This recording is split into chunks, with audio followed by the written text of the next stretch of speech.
SM City Seoul Restaurant. Ito yung in-order namin, 549 na samgyeopsal. Meron silang premium aged na samgyeopsal. I'm with my friend Angela and me, of course. So we're going to have our lunch here ngayon. Okay, so chika-chika lang kami guys kasi matagal din kami din nakita ng friend ko, si Angela. Mga I think more than 5 years, 5 to 7 years I think. So yan, kakain muna kami dito sa Seoul Restaurant, Korean restaurant ito sa SM City, Iloilo. So ito yung sauce nila, 3 lang ata yung sauce. Tapos meron silang mga ito yung rice and meron silang iba't ibang side dish that you can choose from. Ito yung pork ata to. I'm not familiar with yung sa mga side dish nila. Yung alam ko lang is yung kimchi fish cake, I think. And pero yung sauce nila is masarap. And pork yung in-order namin, 549. Meron ding beef, I think it's unlimited for 649.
After our lunch, we decided to go to Festive Mall.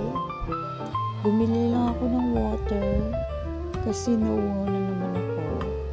And meron kasi akong sipon, so I want to drink lots of water.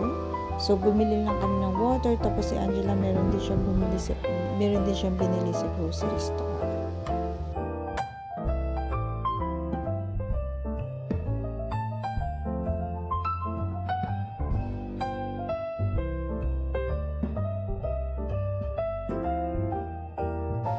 Eto na yung son ko, si Sandro. Pinapunta ko siya dito para kasama na kami umuwi.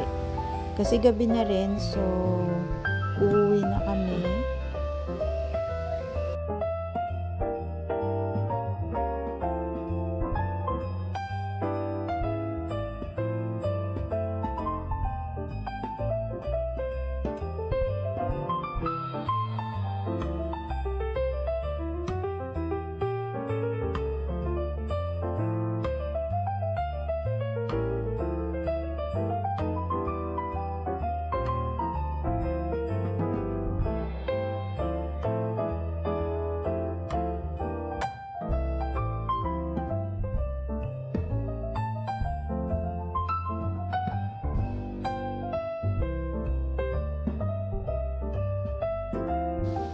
Before going home, we decided na mag-picture taking dito sa beautiful Christmas lights.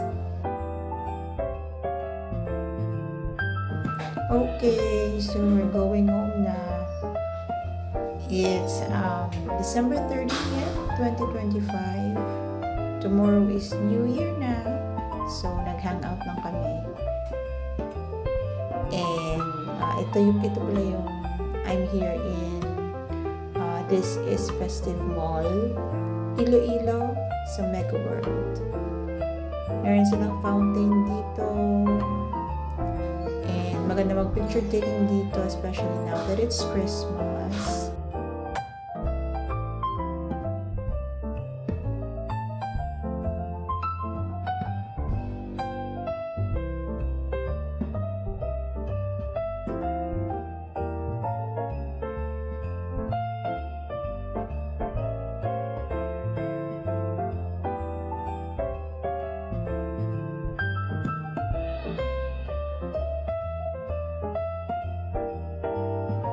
That's it for my vlog.